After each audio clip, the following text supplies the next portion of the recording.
अस्सलाम वालेकुम नाज़रीन। आज के इस वीडियो में मैं आपको एक ऐसे हैरत अंगेज़ वाक़ये के बारे में बताऊंगा जिसे जानकर आप हैरान हो जाएंगे। आज के इस वीडियो में मैं आपको वो वाक़या बताने वाला हूं कि जब अहले कंतूर ने अकबर बादशाह की पनाही में मकनपुर शरीफ पर कब्जा करने की कोशिश की, जिसके बाद खानकाह मदारिया के मौजूदा सज्जादा नशीन अब्दुर्रहमान मदारी ने अकबर बादशाह के शाही फरमान पर पान थूक दिया, जिसके बाद अकबर ने गुस्से में आकर आपको शेरों के पिंजरे में डाल दिया। तो आइए वाक़ये को तफसील से जानते हैं। अहले कंतूर शरीफ के जरिए खानकाह मदारिया के तहत वह सज्जादा व उसकी तौलियत पर धावा बोल दिया गया और पूरी खानकाह को हड़पने की कोशिश की गई। अकबर बादशाह से अपने हक में फरमान लिखवा लिया। जिस वक्त अहले कंतूर और दरबार अकबरी के फरमान अकबरी लेकर हुकूमत के सिपाहियों के खानकाह मदारिया मकनपुर शरीफ में दाखिल हुए तो हजरत शाह अब्दुर्रहमान अरगूनी मदारी ज़ेब सज्जादा नशीन खानकाह मदारिया तबलीग दौर पर मकनपुर शरीफ से बाहर थे। उधर हुकूमत के पट्टों ने खानकाह में दाखिल होकर सिपाहियों के ताउन से खानकाह के सज्जादा पर जबरन कब्जा कर लिया और इस बाबत दीगर अहले खानवादा के सामने अकबर का फरमान पेश कर दिया, जिसमें लिखा था कि इस खानकाह के असल वारिस व मुतवल्ली व सज्जादा व तख्त के मालिक अहले कंतूर करार दिए जाते हैं, क्योंकि हजरत बदियुद्दीन जिंदा शाह मदार रहमतुल्लाहि ताला अलैह ने हजरत सैयद शाह अबुल हसन मारूफ मीठे मदार की विलादत से कब्ल उनके वालिद हजरत काजी महमूद कंतूरी से फरमाया था कि अल्लाह पाक ने मेरी पुश्त में एक फर्जंद रखा है, लेकिन मैं उसका मुताहिल नहीं हुआ। बादा अपनी पुश्त को काजी महमूद की पुश्त से मिला दिया और फरमाया कि अब मैं वह फर्जंद तुम्हारी पुश्त में मुंतकिल कर दिया है। बादा हजरत मीठे मदार की विलादत हुई, लिहाजा अहले कंतूर में जो उनकी नस्ल से हैं वही असल वारिस हैं और जानशीन कुतुबुल मदार करार पाएंगे। जब मशाइख मकनपुर ने उस फरमान के मजमून को पढ़ा तो सब दंग व हैरत ज़दा रह गए और कंतूरियों से कहा कि इस वक्त खानकाह आलिया के साहब सज्जादा मकनपुर शरीफ से बाहर हैं, अनकरीब वह वापस तशरीफ लाएंगे, फिर इस बाबत गुफ्तगू होगी और इस दजल व फरेब का पर्दा चाक किया जाएगा। चुनांचे चंद दिनों के बाद जब हजरत शाह अब्दुर्रहमान मदारी कुद्दस से रहू तबलीग सफ़र से लौटकर मकनपुर शरीफ पहुँचे तो हस्ब मामूल सबसे पहले खानकाह मुअल्ला में हाजिर हुए। यहाँ पहुँचकर आपने मुलाहिजा फरमाया कि खानकाह का नक्शा ही अलग है। बारगाह मदारुल आलमीन में हाजिरी देने के बाद जब आप बाहर तशरीफ लाए तो देखा कि सज्जादा मदारिया पर अहले कंतूर काबिज हैं और हुकूमत के सिपाही उनकी पुश्त पनाही के लिए कतई तौर पर मुस्तैद नजर आ रहे हैं, लेकिन आप बामुअज़्ज़ब और बेखौफ होकर आगे बढ़े और सज्जादा मदारिया के करीब पहुंचकर इरशाद फरमाया कि इस खानकाह के तख्त व सज्जादे का वारिस व खादिम ये फ़कीर अब्दुर्रहमान मदारी है। इस कदर जुमला इरशाद फरमाते हुए आप सज्जादा मदारिया पर तशरीफ फरमा हो गए।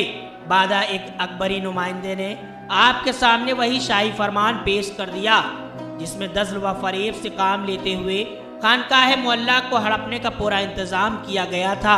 आपने पूरी ज़ुर्रत व दिलेरी के साथ उस फरमान शाही को पढ़ा और मुंह के पान की पूरी पीक उस फरमान शाही पर थूक दी और पूरे जोश व खरोश से फरमाया, हम गुलामान मदार फरमान मदार के आगे किसी भी सुल्तान व फरमारवा के फरमान को कुछ भी अहमियत देने का मिजाज नहीं रखते। ये सब देख सुनकर अकबरियों के तन बदन में आग लग गई और मजीद नमक मिर्च लगाकर फौरन बात अकबर अजीम तक पहुंचा दी गई। गर्ज के जब अकबर ने फरमान शाही की तौहीन व तजलील सुनी और फरमान शाही को पान के पीक से रंगा देखा तो वह भी आग बबूला हो गया और फौरन आपकी गिरफ्तारी का हुक्म जारी कर दिया। बिलाखिर आपको गिरफ्तार करके दरबार अकबरी में पेश किया गया और तमाम मामलात पर बाज़ पुरश शुरू हो गई।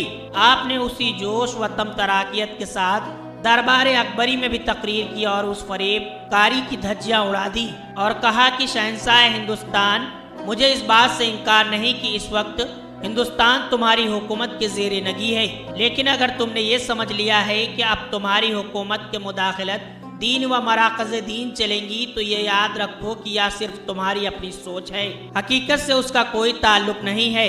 आपके मज़कूरा ज़ुरात मंदाना तकरीर सुनकर वह तिलमिला उठा और अपने जल्लादों को हुक्म दिया कि उसे उठाकर फील खाने में डाल दो, ताकि उसे और उसके हम ख्यालों को ये एहसास हो जाए कि अकबरी हुकूमत से बगावत और उनकी तौहीन का अंजाम किस दर्जे भयानक व अजियतनाक है। मगर 24 घंटे गुजर जाने के बाद भी कुतुबुल मदार का ये शहजादा फील खाने के अंदर बस सेहत व सलामती अपने औराद व वज़ाइफ में मशगूल नजर आया। और देखा गया कि फील खाने के तमाम हाथी अपनी सूंड से उस आला मरातिब के तलवे चाट रहे हैं। जब अकबर को यह खबर पहुंची तो उसने कहा कि फील खाने से निकालकर खुखार शेरों के पिंजरे में डाल दो। सिपाहियों ने इस हुक्म की तामील की, मगर जो ही आप शेरों के पिंजरे में पहुंचे तो शेरों ने भी वही काम किया जो उनसे पहले हाथियों में देखा जा चुका था। सारे दरबारी अभी ये मंजर देख ही रहे थे कि महल शाही में एक शोर बर्पा हो गया। रानी जोधाबाई पेट के दर्द से तड़प रही हैं। अकबर के दरबार अतियब और वैदों ने बड़े बड़े तजुर्बेकार अतिब्बा और वैद हाजिर हुए और एक से बढ़कर एक इलाज किया, मगर मर्ज बढ़ता गया। थोड़ी देर में पूरे शाही महल में मातम कदह में तब्दील हो गया। अकबर को भी गश आने लगे। उसी दौरान एक दरबारी शख्स ने अकबर के सामने हाथ जोड़कर अर्ज किया कि हुजूर, शेरों के पिंजरे में जो शख्स बंद है, हो ना हो या उन्हीं की बद्दुआ के सबब हो रहा है, क्योंकि वह शख्स खास आदमी मालूम होता है, वरना अभी तक हाथियों और शेरों ने ना जाने क्या हाल किया होता। लिहाजा बेहतर यही है कि आप उन्हें पिंजरे से निकलवा कर माफी तलाफी फरमा लें, और बहुत मुमकिन है कि इस तरह रानी जोधाबाई को शिफा मिल जाए। उस शख्स की बात अकबर को पसंद आई और उसने फौरन आपको पिंजरे से बाहर निकालकर बाइज्जत तौर पर अपने पास लाने का हुक्म दिया। जब आप उसके सामने पहुंचे, अकबर बेहद नादिर हुआ और आपसे माजरत ख्वाह होकर अपनी बीवी जोधाबाई के लिए दुआ का ख्वास्तगार हुआ। आप चूंकि सैयदना रहमतुल्लिल आलमीन के नस्ल पाक से थे, इसीलिए उसे आपने माफ कर दिया। आपका माफ फरमाना ही था कि जोधाबाई इस तरह पुरसुकून हो गई कि जैसे उसे कुछ हुआ ही न था। ये मंजर देखकर तमाम दरबारी हैरान रह गए। बादा सुल्तान जलालुद्दीन अकबर ने आपकी खिदमत आलिया में बहुत सारे तोहफे तोहफे पेश किए। अपने मखसूस खुद्दाम के साथ मक्कनपुर शरीफ रवाना कर दिया और आपके लिए एक महल तामीर करवाया, जिसको चिकना महल कहा जाता है, जो आज भी इस दौरे आला के फन तामीर का नमूना है। आज भी ये महल मक्कनपुर की सरजमीन पर वाक़े है। तो नाज़रीन, ये थी हज़रत मदारुल आलमीन रहमतुल्लाहि ताला अलैह की एक अदना से गुलाम की एक हैरत अंगेज करामात, जिसके सामने बादशाह वक्त अकबर ने भी अपने घुटने टेक दिए। अल्लाह के इस अजीम वली के आस्ताने पर आज भी अजीम शान करामातें होती हैं। दुनिया के तमाम गोशों से आकर ज़ायरीन हज़रत बदिउद्दीन ज़िंदा शाह मदार रहमतुल्लाहि ताला अलैह के इस आस्ताने पे आकर फैज़ हासिल करते हैं।